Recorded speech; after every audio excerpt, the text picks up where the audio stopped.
brought to you by Palvi Agrico. आता शेतीसाठी जे काही लागणार ते घरपोच मिळणार, तेही मोबाईलच्या एका क्लिकवर. 30 तारखेला उमेदवारी अर्ज भरण्याचा शेवटचा दिवस होता आणि आता 29 महानगरपालिकांमध्ये नक्की काय चित्र आहे ते काही प्रमाणात स्पष्ट झालेलं आहे. कुठे युती झालेली आहे, कुठे आघाडी झालेली आहे, महाविकास आघाडी कुठे एकत्र लढतीये, महायुती कुठे एकत्र लढतीये, की जे पक्ष खरं तर एकमेकांच्या विरोधात एका ठिकाणी होते ते आता दुसऱ्या ठिकाणी एकत्र आलेले आहेत, ही सगळी माहिती आपण या व्हिडिओतून समजून घेणार आहोत. पण एक गोष्ट स्पष्ट करणं हे अतिशय गरजेचं आहे की स्थानिक पातळीवरील निवडणुका होत असताना या युत्या आणि आघाड्या ज्या आहेत त्या खूप वेगळ्या विचारांनी आणि वेगळ्या इक्वेशननी फॉर्म होतात. त्याच्यामध्ये विचारसरणी हे एक प्रमुख कारण असतंच असं नाही, ते गृहीत धरलं जात नाही. स्थानिक पातळीवरती काय जिंकणं, कसं जिंकणं शक्य आहे ते जास्त महत्वाचं असतं आणि त्याच विचारांनी अनेक पक्षांनी युत्या आघाड्या केलेल्या आहेत. अनेक ठिकाणी जिकडे वाटलं होतं की महायुती एकत्र लढेल तिथे भाजप आणि शिंदे हे एकत्र लढताना आपल्याला बघायला मिळत नाहीयेत. पण अनेक ठिकाणी एकनाथ शिंदेची शिवसेना आणि अजित पवारांची राष्ट्रवादी ही आपल्याला एकत्र लढताना दिसतेय. अनेक ठिकाणी भाजप आणि अर्थातच एकनाथ शिंदेची शिवसेना ही सुद्धा आपल्याला एकत्र बघायला मिळतेय. तर अनेक ठिकाणी महाविकास आघाडीने सुद्धा एकत्र लढण्याचा निर्णय घेतलेला आहे किंवा महाविकास आघाडीतल्या घटक पक्षांनी एकत्र यायचं ठरवलेलं आहे. आता या 29 महापालिकांपैकी साधारण 26 ते 27 महापालिका अशा आहेत ज्याच्यामध्ये हे चित्र जे आहे ते स्पष्ट झालेलं आहे आणि ते आपण थोडक्यात समजून घेणार आहोत की नक्की कोण कुठे एकमेकांच्या विरोधात लढतंय. कारण आणखीन एक गोष्ट जी याच्यातून स्पष्ट झालेली आहे ती अशी आहे की कोण कोणाचा विरोधक आहे हे कालपर्यंत कळतच नव्हतं. इतकं कन्फ्युजन आपल्याला सगळीकडे बघायला मिळत होतं. उमेदवारांनी राडे केले, रडापडी केल्या, नेत्याच्या जाऊन पाया पडले, ज्यांना उमेदवारी मिळाली नाही त्यांनी त्यांचा आक्रोश जो आहे तो व्यक्त केला. पण आता ही सगळी गोष्ट जी आहे ती स्पष्ट झालेली आहे की कोण कुठे कशा पद्धतीनं कोण कुठल्या युतीत आणि कोण कुठल्या आघाडीत लढणार आहे, कुठले पक्ष एकत्र आलेले आहेत तेच आपण या व्हिडिओतनं समजून घेणार आहोत. नमस्कार, मी देवयानी आणि तुम्ही बघताय मुंबई तक. तर सगळ्यात पहिला आपण सुरुवात करूया मुंबई महापालिकेपासून. तर मुंबईमध्ये कोण कोण एकत्र लढतंय तर त्याच्यामध्ये काँग्रेस आणि वंचित बहुजन आघाडी ही असणार आहे. त्यांच्या विरोधात असणार आहेत उद्धव ठाकरेंची शिवसेना, मनसे आणि शरद पवारांची राष्ट्रवादी आणि भाजप आणि शिंदेची शिवसेना ही सुद्धा मुंबईमध्ये लढणार आहे. त्याच्यामुळे या 3 आघाड्या आपल्याला इथे बघायला मिळतात. त्याच्यानंतर नवी मुंबईमध्ये आपण जर बघितलं तर ठाकरे सेना, मनसे आणि राष्ट्रवादी शरद पवारांची आणि काँग्रेस हे एकत्र आलेले आहेत नवी मुंबईमध्ये.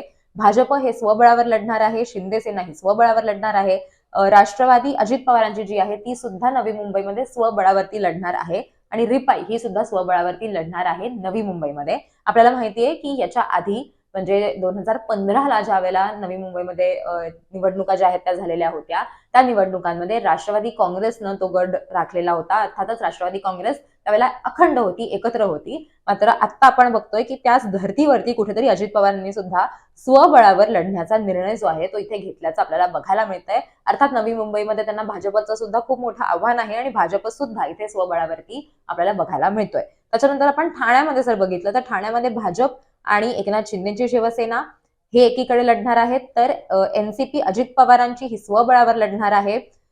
ठाकरेंची शिवसेना, मनसे आणि शरद पवारांची राष्ट्रवादी काँग्रेस ही एका साईडला लढणार आहे आणि काँग्रेस ही स्वबळावरती लढणार आहे. सो अनेक ठिकाणी आता मी तुम्हाला जे पुढे वाचून दाखवणार आहे त्याच्यामध्ये राष्ट्रवादी काँग्रेस, शरद पवार हा पक्ष आणि आपल्याला उद्धव ठाकरेंची शिवसेना ही आपल्याला एकत्र बघायला मिळणार आहे किंवा अनेक ठिकाणी ते एकत्र लढतायत. त्याच्यानंतर आपण पनवेलमध्ये बघितलं तर पनवेलमध्ये भाजप, एकनाथ शिंदेची शिवसेना, आरपीआय आठवले गट आणि एनसीपी अजित पवार यांनी युती केलेली आहे आणि हे एकत्र लढणार आहेत.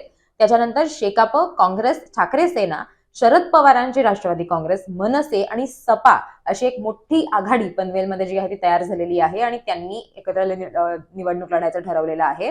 आणि तिसरा जो विरोधक इथे असणार आहे किंवा तिसरे जी आघाडी आपल्याला इथे बघायला मिळते तर ती आघाडी नाहीये, तर MIM सुद्धा इथे स्वबळावरती पनवेलमध्ये उतरलेला आहे रिंगणामध्ये. त्याच्यानंतर कल्याण डोंबिवली जिकडे प्रचंड चर्चा होती की काय होईल, कल्याण डोंबिवलीमध्ये भाजप आणि एकनाथ शिंदेची शिवसेना ही एकत्र आलेली आहे. राष्ट्रवादी अजित पवार ही स्वबळावर लढणार आहे. काँग्रेस, राष्ट्रवादी शरद पवार आणि वंचित हे सुद्धा एकत्र लढणार आहेत आणि ठाकरे सेना आणि मनसे हे एकत्र लढणार आहेत आणि आप इथे स्वबळावरती उतरलेलं आहे. सो इथे आपल्याला 5 अशा आघाड्या किंवा युत्या दिसत आहेत ज्या एकमेकांच्या विरोधात लढणार आहेत.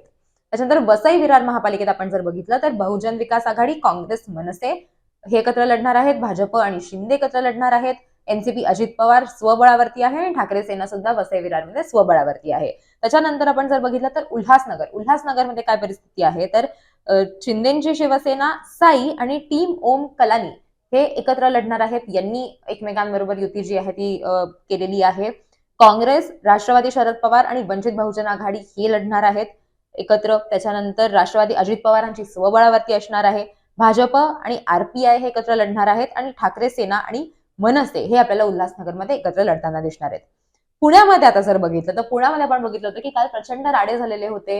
एकनाथ शिंदेंनी शेवटच्या क्षणी अगदी ठरवलं की ते स्वबळावरती लढणार आहेत वगैरे वगैरे. तर पुण्यामध्ये आता अखेरचं काय फायनल झालेलं आहे तर भाजप आणि रिपाई हे एकत्र लढणार आहेत.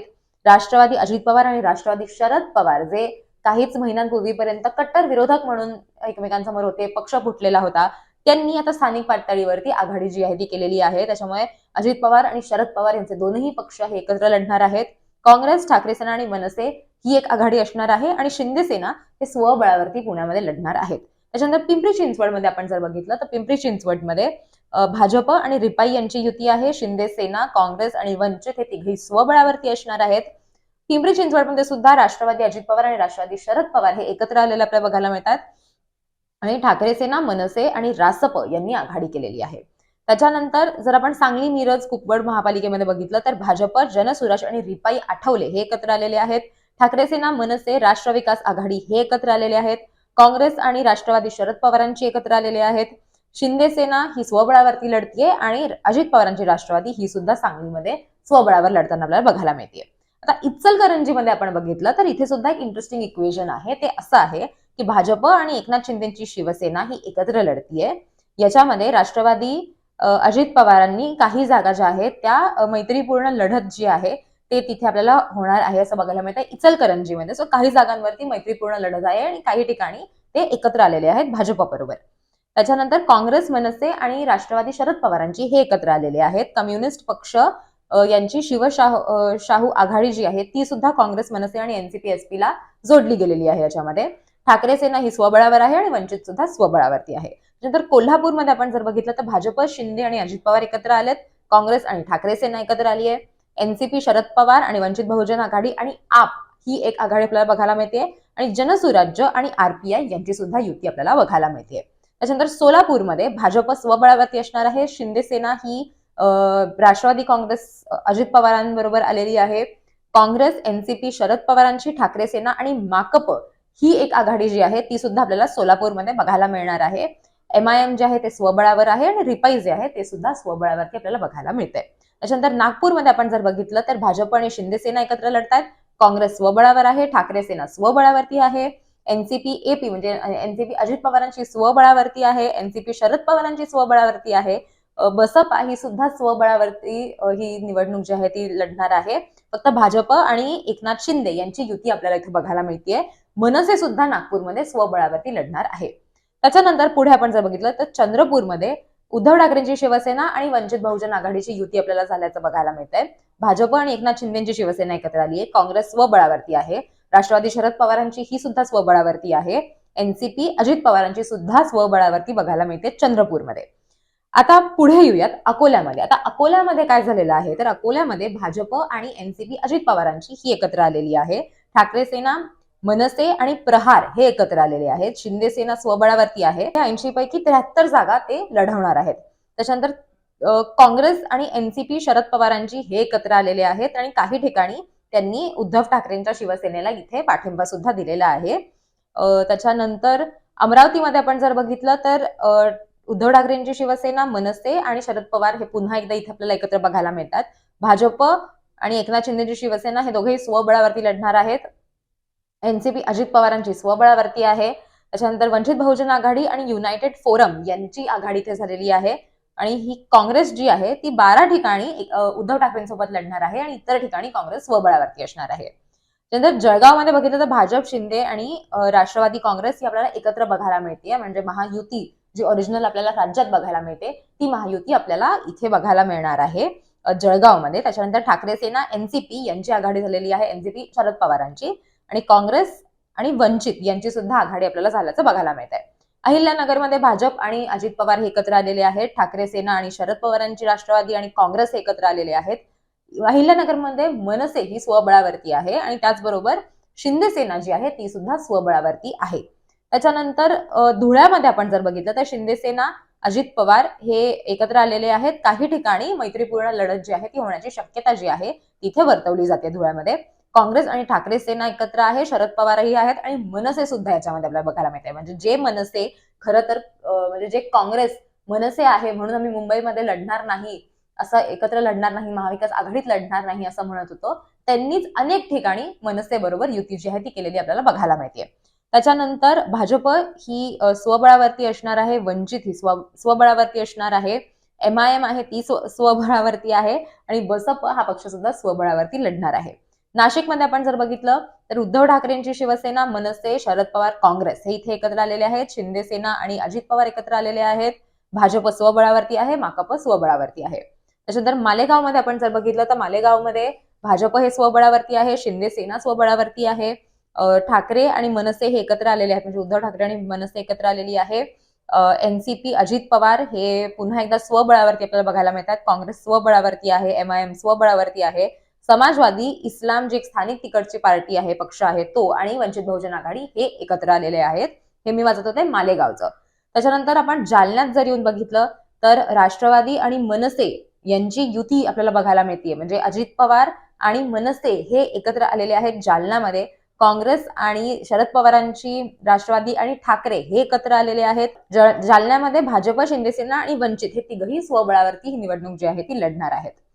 त्याच्यानंतर परभणीमध्ये आपण जर बघितलं तर शिंदे सेना स्वबळावर, भाजप स्वबळावरती, यशवंत सेना, आमदार रत्नाकर गुट्टे हे स्वबळावरती असणार आहेत. ठाकरे सेना आणि काँग्रेस एकत्र आलेले आहेत. NCP अजित पवार आणि NCP शरद पवार हे एकत्र आलेले आहेत परभणीमध्ये. त्याच्यानंतर पुढे जर बघितलं तर नांदेडमध्ये आपण जर बघितलं तर भाजप आणि शिंदे हे स्वबळावरती लढणार आहेत. NCP हे स्वबळावरती आहे, शरद पवारांची NCP ही सुद्धा स्वबळावरती आहे. ठाकरे आणि मनसे हे एकत्र जरी नसले किंवा युती जरी झालेली नसली तरी त्यांची एक मैत्रीपूर्ण लढत जी आहे ती होणार आहे. त्याच्यामुळे एक फ्रेंडली फाईट तिकडे ठाकरे आणि मनसेमध्ये आपल्याला बघायला मिळणार आहे. काँग्रेस वंचित यांची आघाडी जी आहे ती तिथे सुद्धा झालेली आहे. नंतर छत्रपती संभाजीनगर महापालिकेचं आपण जर बघितलं तर भाजप स्वबळावर, शिंदे स्वबळावर, ठाकरे सेना स्वबळावरती, वंचित सुद्धा स्वबळावरती, काँग्रेस आणि शरद पवार हे मात्र इथे छत्रपती संभाजीनगरमध्ये एकत्र आलेले आहेत. आता लातूरकडे येऊयात, शेवटाकडे आपण आलेलो आहोत. भाजप हे स्वबळावर आहे, शिंदे स्वबळावर, NCP अजित पवार, उद्धव ठाकरेंची शिवसेना स्वबळावरती आहे. काँग्रेस आणि वंचित बहुजन आघाडी यांची युती जी आहे ती झालेली आहे आणि शरद पवारांची राष्ट्रवादी ही सुद्धा स्वबळावर आपल्याला लढताना बघायला मिळते. त्याच्यामुळे या सगळ्यामध्ये एकंदरीत आपण जर बघितलं तर अनेक ठिकाणी मनसे काँग्रेस असेल किंवा एका ठिकाणी आपण बघितलं तर शरद पवार, उद्धव ठाकरे आणि काँग्रेस ही सुद्धा अनेक ठिकाणी एकत्र लढताना आपल्याला बघायला मिळतेय. ह्याच्यामध्ये मनसेचं सुद्धा ऍडिशन होत आहे. त्याच्यानंतर आपल्याला हेही बघायला मिळतंय की अनेक ठिकाणी भाजप स्वबळावरती गेलेला आहे, एकनाथ शिंदे हे स्वबळावरती गेलेले आहेत. वंचित बहुजन आघाडीने अनेक ठिकाणी उमेदवार जे आहेत ते दिलेले आहेत. MIMनी काही त्यांच्या पॉकेट्समध्ये त्यांचे उमेदवार जे आहेत ते दिलेले आहेत किंवा तिथे त्यांनी रिंगणात उतरायचं ठरवलेलं आहे. त्याच्यानंतर अनेक छोटे पक्ष जे आहेत ते सुद्धा आपल्याला बघायला मिळतात. सो ह्या सगळ्यामध्ये नक्की कोण महाराष्ट्रात विरोधक उरलेले आहेत हा प्रश्न जो आहे तोच खरं तर जास्त महत्वाचा झालेला आहे या सगळ्यामध्ये. कारण सगळेच एकत्र लढतायत, सगळेच एकमेकांच्या विरोधात लढतायत. त्याच्यामुळे नक्की कोण विरोधक आहेत हे स्पष्ट होत नाहीये चित्र ह्याच्यामध्ये. पण सगळेच सगळ्यांच्या विरोधात लढतायत. अतिशय इंटरेस्टिंग निवडणूक आहे. अनेक ठिकाणी ती आपण काय म्हणतो 2017 नंतर जी निवडणूक आहे ती होतीये. त्याच्यामध्ये साधारण 7-8 वर्ष झालेली आहेत. अनेक ठिकाणी तर 10 वर्षांनी निवडणूक होतीये. सो अतिशय इंटरेस्टिंग अशी निवडणूक आहे. अनेक इंटरेस्टिंग आघाड्या, युत्या झालेल्या आहेत आणि जसे जसे या सगळ्याचे अपडेट्स येतील तसं तसं आम्ही तुमच्यापर्यंत ते अपडेट्स घेऊन येत राहू. पण आत्तासाठी हेच होतं की कुठे कुठली आघाडी आहे, कुठे कुठली युती आहे हे आम्हाला तुम्हाला सांगायचं होतं आणि तीच माहिती घेऊन आम्ही तुमच्यासमोर आलेलो होतो. त्याच्यामध्ये काही महापालिका मिसिंग आहेत. तसं जर असेल मीरा भायंदर मला वाटतं अजून स्पष्ट जी माहिती आहे ती समोर आलेली नाहीये. सो भिवंडीची स्पष्ट माहिती समोर आलेली नाहीये. सो ही माहिती जी आहे ती समोर आली की या अपडेट्स घेऊन सुद्धा आम्ही तुमच्या समोर येऊ. हा व्हिडिओ तुम्हाला कसा वाटला ते मला कमेंट करून नक्की सांगा. असेच व्हिडिओ तुम्हाला बघायचे असतील तर मुंबई तकला सबस्क्राईब करायला विसरू नका.